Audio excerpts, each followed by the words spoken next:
Well, hello there, and you join us here today with our crystal balls because we are wondering what are Rolex up to right now that we're going to find out about very soon. If you can't be bothered to wait and you want to buy a Rolex that already exists, you'll find a bunch of them at watchfinder.com. Link in the description below. Tom, it's always a fun time of year, isn't it, when we throw out our wild guesses as to what Rolex is going to do and are inevitably completely wrong. So I thought we would try a new strategy this year, which is to guess everything. Something will be correct, and then we look like geniuses. Thoughts? Yeah, I've got some home runs this year, definitely. No doubts. Some dead certs, probably. Well, Tom, I'm very excited to hear your thoughts, which is why I'm going to go first, because I'm wondering about what happened to the anniversary of the Submarina last year. Rolex claims that 1953 was the origin date of the Submarina. A lot of people on the internet, which is where the truth comes from, believe it's 1954. So maybe Rolex have been persuaded and they will make it 1954 instead. I don't know. But if they do, perhaps we'll see it in titanium following on from the titanium Yachtmaster, or perhaps taking a little bit of knowledge from Tudor, and we might see a smaller size one akin to the Black Bay 54, which I would be very interested in. 38 millimeters would be lovely. Yeah. Reasonable. I've got one for you. I'm just going to keep going with the trend of saying Milgauss. Something's going to happen with the Milgauss every year. So correctly predicted finally that the Milgauss was going to get cut from the team, which it was, but this year it's going right back. Yay! So yeah, don't ask me why I think that is. With a purple dial this time. Turning bezel or no? No. It's going to come back exactly as it was when it left. Just had a little holiday and it'll come back. Milgauss. Lightning secondhand still? Yeah, sure. They won't have changed a thing. That's my prediction. Speaking of ugly watches nobody liked, Tom, I think the Yachtmaster 2 is going to make an update with a patent that's been floating around for a countdown chronograph mechanism. Rolex filed this patent very recently, and the Yachtmaster 2, I believe, is going to get that update to become one of the most complicated, if not the most complicated watch in the Rolex lineup. And hopefully they will adjust it as well so it doesn't say Yachtmaster 2 in really big letters. I don't know if you've seen that John Mulaney bit about writing happy birthday on a poster and being overconfident at the beginning and then having to write it really small at the end. That's how the Yachtmaster 2 signage feels like. It's a big ass Y and then like 2 at the end. But that's my thought about the Yachtmaster 2 updates. The Yachtmaster 2's always been a bit of a weird one for me. What's it for again? It's for timing yachts in regattas, because it has that you can... regattas start at a certain time, but because boats can't stand still, you have to go over the start-finish line at the right time, already moving. Right. So they want to be at the 5-minute point at 5 minutes. So it has like a countdown time into this. So I don't race yachts, Tom. So okay, yeah. I think that might go. That's my prediction. That's gone. Oh, okay. One thing I do like, though, is the Yachtmaster 42, the RLX titanium that was announced last year. I think that's quite sort of dusky and stealthy. It looks pretty cool with the sort of matte black bezel and the titanium. So I think they might do more stuff with titanium, which is what we predict last year. We thought it was going to be a big titanium boon in the Rolex camp. But it wasn't really. It was just that and another one. So I'm thinking more titanium. The Explorers are crying out for some titanium. I think a Sea Dweller in titanium might be good, like a big serious diver. You got your Submarina, that's for schmancy wearing. And then titanium Sea Dweller for getting down into the ocean depths and punching a fish. You should write marketing copy for these guys. That is... It's quite something. It makes sense to me that titanium, which is primarily a functional material, will be used on the most functional watches like the Explorers and the Sea Dwellers to make those bigger cases lighter and more wearable. So I certainly hope they do that. It would make a lot of sense. Like the Tudor Pelagos is in titanium, so too should the Sea Dweller be. And we might see duo titanium and gold, which Rolex will call Rolanium. Little bonus prediction for you there. Speaking of dates that no one's quite sure about, it used to be that the GMT Master's origins came about in the year of our Lord 1954, but Rolex is now saying 1955. Yeah, to get it out the way of the Submarina anniversary, probably.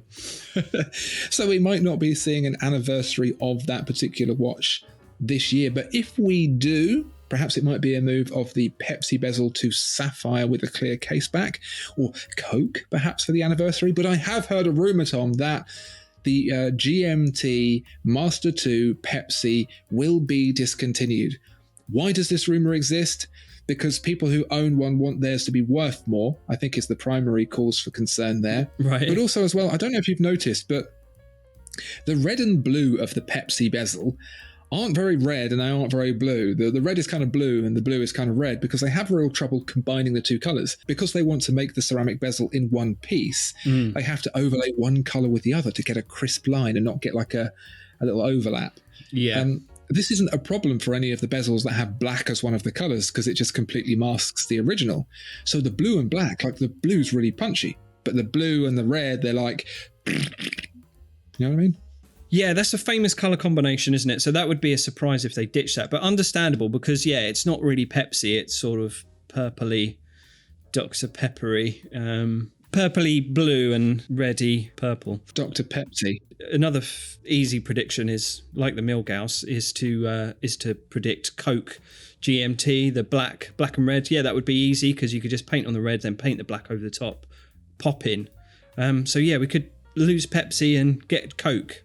I'm up for that. Yeah, me too. Can't afford it, but never mind. Yeah. Go on then, you say one. So the Yacht Master's getting worried. Yacht Master 2's getting worried. And the Skydweller's getting worried as well. And I think they're going to ditch that. Or they're going to zhuzh it up, soup it up with a Perpetual Calendar. Goodness. Rolex is going to try something. They're going to try something special, watchmaking. And they're going to make a complication, and it's going to be amazing. Yeah. Recently, there's some rumours going around, or there was someone like a leaky patent office. It's always fun when you have to dig into the patent office to find out what companies are going to do next. And someone found a Perpetual Calendar patent that Rolex had filed, and rumour has it that they're going to whack it inside the Skydweller. Seems like the appropriate place for it. You've got the nice turny bezel there that does functions. That might work. That would be interesting and exciting. I'd like to see that. The sky will be well and truly dwelled. Yeah. Very accurately every single day of the year. Yes, it would be great to see Rolex making a Perpetual Calendar, wouldn't it? And based on the patent as well, it seems like they found a very ingenious way of doing it. In fact, the existing Saros annual calendar for the Skydweller was created with just 6 additional parts over the standard date mechanism. So it does seem that whenever Rolex does something like this, they usually think very long and hard about it and make it in a new way that's very rugged and practical. So looking forward to seeing something like that. Yeah, they are quite sort of economic with how they put watches together, aren't they? And make things nice and tidy and user-friendly. So it'll be quite interesting to see what they do. They famously boasted having less parts in the in-house 4130 chronograph caliber over the El Primero-based 4030. I remember that, yeah. Good old Rolex. God, what I like. I was like... We saw the 1908 emerge last year alongside the discontinuation of the Cellini, and I think they're going to take some of what they learned from the Cellini and apply it to the 1908. Namely, in a Moonphase complication. Everyone loves a Moonphase. It looks very, very nice in a classical watch. I think the 1908 is gagging for one, and that's what I think we'll see this year. Wait, does it not have one already? No. Oh, well, there you go. I just assumed it did. Well, there you go. Yeah, it's crying out for it. So much so that I already thought it had one. So, yeah, that's a shoe-in. Absolutely. Shoes are in. Looking forward to that one then, when that drops. I predict more clip art. They couldn't believe their luck when everyone fell hook, line and sinker for the rubbish emoji and celebration dials on the Oyster Perpetuals, and they're going to do it again. I'm thinking this time speech bubbles that say like different like positive words. Oh, live, laugh, love. Yeah, joy and happy and How are you spelling that? HEH-HEH. Or yeah, like different sports balls, like tennis, hockey, golf, in different colours. That would be good. I'm thinking we'll see a re-emergence of word art, and in particular, the one that looks like the reflection of a desert. You remember that one? That was my favourite one, and I think it needs to come back. It's a resurgence of the rose tinting of our youth, in word art form. Yeah, cool. Yeah, I look forward to that. More clown balls, more jigsaw puzzles, and yeah, more like low effort clip art on Rolex dials. Can't wait. Overall, I think this is probably going to be a fairly lean year when it comes to new models, and most of what we have predicted will not emerge at all, if anything.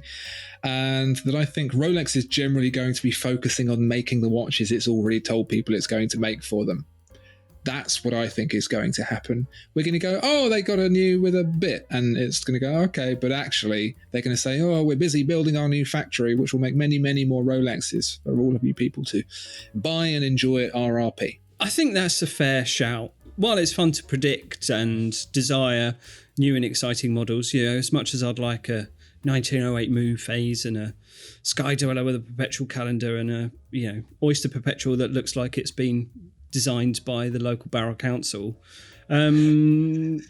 it's fair enough to just say, like, just crack on, just keep doing what you're doing, churn out some watches. You know, there's a lot of pressure, isn't there, to just keep people engaged, keep people excited, keep coming up with new stuff. And sometimes it's nice to just not, and just stay the course and take some time, come up with something good. Like Grand Theft Autos don't come out every year. No. And that's why when they do release a trailer, it goes ballistic, because everyone's, you know, ready for the next one. They want it, and they're going to take their time over it and make something great. Anyway, that's something else. Well, absolutely. You do you, Rolex. If we can't handle you at your worst, we don't deserve you at your best. Let me know, dear viewer and listener, down in the comments below what you think Rolex is going to do this year. Thank you so much for watching, and we will see you next time. Goodbye.